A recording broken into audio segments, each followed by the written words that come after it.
बिस्मिल्लाहिर्रहमानिर्रहीम। अस्सलाम वालेकुम। डॉक्टर नवीद हेल्थ केयर में आप लोगों को खुश आमदीद। उम्मीद है आप सब लोग खैरियत से होंगे। आज का हमारा प्रोग्राम टेंशन, डिप्रेशन, बोरियत, खौफ और डर पर है। मौजूदा ज़माने में टेंशन, डिप्रेशन का मरज़ बहुत तेज़ी से फैल रहा है। दिन ब दिन इसके मरीज़ों में इजाफा हो रहा है। मर्द, ख़वातीन, बड़े छोटे, तालिब इल्म, उस्ताद सभी इसका शिकार नज़र आते हैं। ज़हनी दबाव हुस्न और ख़ूबसूरती को तबाह कर देता है। गुस्सा पूरे जिस्म को टेंशन में मुब्तला कर देता है, जो ना सिर्फ पूरे जिस्म को बीमार कर देता है बल्कि जिस्म को बुढ़ापे की तरफ धकेलते हुए जिस्म पर झुर्रियों और लाइनों का सबब भी बनता है। आज का प्रोग्राम आप मुकम्मल देखेंगे तो इंशाल्लाह आपको बहुत सी मालूमात मिलेंगी। आज के प्रोग्राम में टेंशन, डिप्रेशन, बोरियत, खौफ, डर और गुस्सा की वजूहात, इसकी अलामात और इससे बचने का तरीका और इलाज पर बात की जाएगी। आलमी इदारा सेहत के मुताबिक दुनिया भर में बीमारियों और माजूरियों की एक बड़ी वजह डिप्रेशन है।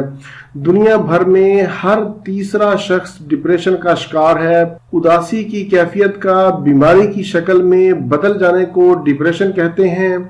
ये एक ऐसी बीमारी है जो ना सिर्फ इंसान के रोज़मर्रा के मामूलात पर असरअंदाज होती है बल्कि खुदकुशी जैसे इंतहाई इकदाम का सबब भी बनती है। अब हम देखते हैं कि डिप्रेशन की अलामात कौन कौन सी हैं। एक दो दिन के लिए तो कोई भी उदास हो सकता है, परेशान हो सकता है, लेकिन अगर ये उदासी और परेशानी मुस्तकिल बरकरार रहती है तो फिर ये अमल काबिल तशवीश है। डिप्रेशन की सूरत में बेचैनी की कैफियत पाई जाती है, जिस्मानी तवानाई कम हो जाती है, थकन का एहसास होता है, एहसास कमतरी, एहसास पशेमानी और जुर्म की कैफियत पाई जाती है। कुव्वत फैसला की सलाहियत ख़त्म हो जाती है। तवज्जो किसी एक नुक्ता पर मरकूज नहीं होती। वज़न में बहुत ज़्यादा कमी या बहुत ज़्यादा इजाफा हो जाता है। मौत या खुदकुशी के ख्यालात आते हैं। इलाज के बावजूद जिस्मानी तकालीफ का होना, मसलन सर दर्द, बदहज़मी, नींद का ज़्यादा आना या बिल्कुल ना आना, बगैर किसी वजह के जिस्म में दर्दों का होना। डिप्रेशन उन हार्मोन्स पर भी असरअंदाज होता है जो भूख की ख्वाहिश को कंट्रोल करते हैं, यानी भूख या तो बहुत ज्यादा लगेगी या बिल्कुल कुछ खाने को दिल नहीं करेगा। मुस्तकबिल से मायूस हो जाना, हर वक्त उदास और अफसुर्दा रहना, मिजाज में चिड़चिड़ापन। डिप्रेशन के मरीज हर वक्त मनफी पहलू देखते हैं। खुशी के मौकों पर भी कोई ना कोई मनफी पहलू निकाल कर सबको नाखुश कर देते हैं। ये तो थी वो अलामात जो डिप्रेशन में होती हैं। आपके अंदर अगर ये अलामात पाई जाती हैं और इनमें कम अज कम 5 अलामात आपके अंदर पाई जाती हैं और वो अलामात 2 हफ्ता से ज़ायद आपके अंदर रहती हैं, तो फिर आपको अपने मुआलिज से ज़रूर मशवरा करना चाहिए। अब सवाल ये पैदा होता है कि डिप्रेशन क्यों होता है, टेंशन क्यों आती है, गुस्सा क्यों आता है। टेंशन और डिप्रेशन की बहुत सी वजूहात हैं। मसलन एक वक्त था जब मुआशरे की इक़दार मजबूत हुआ करती थी, खानदान को अकाई की हैसियत हासिल थी। अब खानदान की ये अकाई टूट फूट का शिकार हो गई है। इसके अलावा बेरोजगारी और गुर्बत में मुसलसल इजाफा भी डिप्रेशन का बायस बन रहा है। कुछ लोग अपने दिल की बातें दिल में रखते हैं, इजहार नहीं करते। मसलन मोहब्बत में नाकामी, घरेलू लड़ाई झगड़े, ये बातें आहिस्ता आहिस्ता डिप्रेशन को जन्म देती हैं। इसके अलावा माँ बाप में तलाक या अलहदगी, कोई संगीन हादसा, किसी अजीज रिश्तेदार की मौत, जिस्मानी तौर पर किसी बीमारी में मुब्तला होने से भी लोग डिप्रेशन का शिकार हो जाते हैं। ये तो थी डिप्रेशन की अहम वजूहात। अब हम देखते हैं कि डिप्रेशन से कैसे बचा जा सकता है। आप अपने अच्छे अच्छे दोस्त बनाएं। जब भी कोई बुरी खबर सुने तो अपने करीबी दोस्त या रिश्तेदार से ज़रूर शेयर करें और आप उसको अपनी फीलिंग्स और एहसासात भी ज़रूर बताएं। اکثر اوقات بات کے اظہار سے یا رونے سے بھی دل کا بوجھ ہلکا ہو جاتا ہے۔ جب کوئی ٹینشن یا ڈپریشن ہو تو آپ ورزش کریں، واک کریں، چہل قدمی کریں، کام کریں، اپنے آپ کو مصروف رکھیں، کیونکہ پسینہ آنے سے بھی ڈپریشن میں کمی آتی ہے۔ ڈپریشن کی وجہ تلاش کریں اور اس کو دور کرنے کی کوشش کریں۔ کبھی بھی مایوس نہ ہوں، کیونکہ جس کیفیت سے آپ گزر رہے ہیں اور بھی بہت سے لوگ اس کیفیت سے گزر رہے ہوتے ہیں۔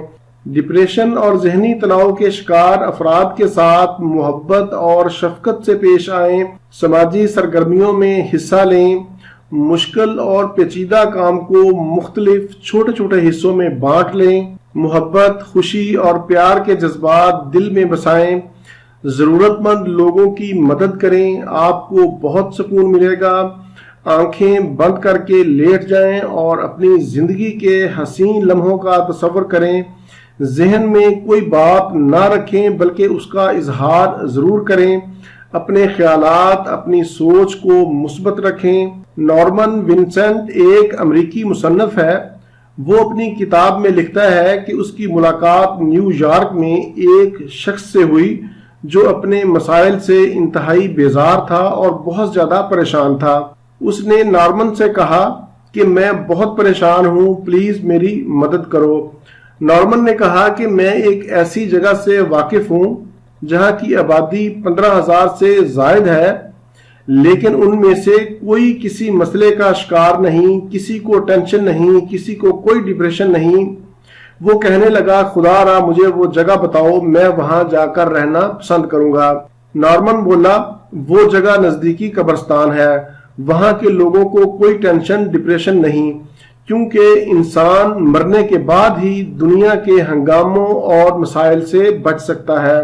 جب تک انسان زندہ ہے تو اسے بدلتے موسموں، دکھ سکھ اور مختلف مسائل کا سامنا کرنا ہی پڑے گا۔ یہی زندگی ہے اور یہی زندگی کی خوبصورتی ہے۔ زندگی کے یہی مسائل ہماری زندگی کو با مقصد اور دلچسپ بناتے ہیں۔ اپنی زندگی کو با مقصد بنائیں۔ اللہ تعالیٰ نے جو نعمتیں آپ کو دی ہیں ان کو یاد کریں اور اللہ کا شکر ادا کریں۔ اب آخر میں ذکر کروں گا علاج کا۔ جدید طریقہ علاج میں خواب آور، نشہ آور ادویات مریض کو دی جاتی ہیں۔ مریض ان کا عادی ہو جاتا ہے اور یہ دوائیاں کھانے کے بعد اور بہت سی بیماریوں میں مبتلا ہو جاتا ہے۔ کچھ لوگ سگریٹ نوشی اور ڈرگز کا استعمال شروع کر دیتے ہیں جو بالکل غلط ہے۔ میں آپ کو ایک آسان گھریلو نسخہ بتاتا ہوں، یہ بہت ہی آزمودہ ہے، آپ بھی اسے ضرور ٹرائی کریں۔ جب بھی ٹینشن، ڈپریشن ہو، نیند نہ آئے، سر میں درد ہو یا ڈپریشن کی وجہ سے کوئی اور علامت ہو تو آپ ہلدی استعمال کریں۔ ہلدی کا آدھا چمچ آدھے کپ نیم گرم پانی میں یا نیم گرم دودھ میں اچھی طرح مکس کر کے پی لیں۔ انشاءاللہ آپ کے سر کا درد، آپ کی نیند کا مسئلہ ٹھیک ہو جائے گا۔ پھر اس کا جادو دیکھیں، مہنگی سے مہنگی گولی بھی وہ کام نہیں کرے گی جو ہلدی کرے گی۔ اس کے علاوہ ہومیوپیتھی میں ٹینشن اور ڈپریشن کی بے شمار ادویات موجود ہیں جن میں سر فہرست اگنیشیا، نیٹرمیور، آرسینک البم، ایکولائٹ وغیرہ پائی جاتی ہیں، جن کو آپ اپنے ڈاکٹر کے مشورہ سے ہی استعمال کر سکتے ہیں۔ پروگرام سے متعلق کوئی بھی سوال ہو تو آپ نیچے کمنٹس میں پوچھ سکتے ہیں۔ امید ہے آپ کو میرا آج کا یہ پروگرام پسند آیا ہوگا۔ اسی کے ساتھ ہی مجھے اجازت دیجیے، دوبارہ کسی نئی معلوماتی ویڈیو کے ساتھ آپ کی خدمت میں پھر حاضر ہوں گا۔ تب تک کے لیے اجازت، اللہ حافظ، والسلام۔